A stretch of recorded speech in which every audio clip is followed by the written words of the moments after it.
Persian നാടോടി കഥയാണ്. ഒരു പയ്യൻ, കൊച്ചു പയ്യൻ കരയാണ്, എൻ്റെ അമ്മയെ കാണാനില്ല. അവൻ ഇങ്ങനെ പാടവരമ്പത്ത് കിടന്ന് അമ്മയോടൊപ്പം കിടന്ന് ഉറങ്ങിയത് അവന് ഓർമ്മയുണ്ട്, അമ്മയെ പെട്ടെന്ന് കാണാനില്ല. അപ്പോൾ അവിടെയുള്ള ആളുകളൊക്കെ ഇങ്ങനെ ചുറ്റുമുട്ടി മോനെ എന്ത് പറ്റിയെന്ന് ചോദിക്കുന്നു. എൻ്റെ അമ്മയെ കാണാനില്ല. അമ്മ ഇങ്ങനെ അമ്മയെക്കുറിച്ചുള്ള എന്തെങ്കിലും ഒരു കാര്യം പറയാമോ, ഞങ്ങൾക്ക് അന്വേഷിക്കാനാണ്. ഈ കൊച്ചു പയ്യൻ പറഞ്ഞു, എൻ്റെ അമ്മ ഞാൻ കണ്ടതിൽ വെച്ച ഏറ്റവും സുന്ദരിയായ ഒരു സ്ത്രീയാണ്, ഭയങ്കര ഭംഗിയാണ് എൻ്റെ അമ്മയെ കാണാൻ. അപ്പൊ അവരത് മനസ്സിലാക്കി അന്വേഷിക്കാൻ പോകുന്ന ആർക്കും അവരെ കണ്ടെത്താൻ പറ്റുന്നില്ല. പുലർവെട്ടം വീണ് തുടങ്ങിയപ്പോൾ ഒരു സ്ത്രീ പാടവരമ്പത്തൂടെ ഓടി വന്ന് ഈ പയ്യനെ കെട്ടിപ്പിടിക്കുമ്പോൾ ഇവൻ അമ്മ വന്നു പറഞ്ഞ് ഇങ്ങനെ ഒച്ചത്തിൽ പറയുമ്പോൾ അടുത്തുള്ളവരൊക്കെ ഈ സ്ത്രീയെ നോക്കുമ്പോൾ ഞെട്ടിപ്പോവാണ്. ഭയങ്കര വിരൂപയായ ഒരു സ്ത്രീ, ഒരാളുടെ സൗന്ദര്യ സങ്കല്പത്തിലൊന്നും പെടാത്തൊരു സ്ത്രീ.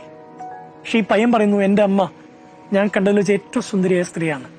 എന്നിട്ട് അതിന്റെ ചുവടിലായിട്ട് ബോബി അച്ഛൻ എഴുതി വെക്കുന്നുണ്ട്, ഒരാളുടെ സൗന്ദര്യം എന്ന് പറയുന്നത് അയാൾ അവശേഷിപ്പിക്കുന്ന നന്മയാണ്, അയാൾ സ്നേഹിക്കുന്ന രീതിയാണ്.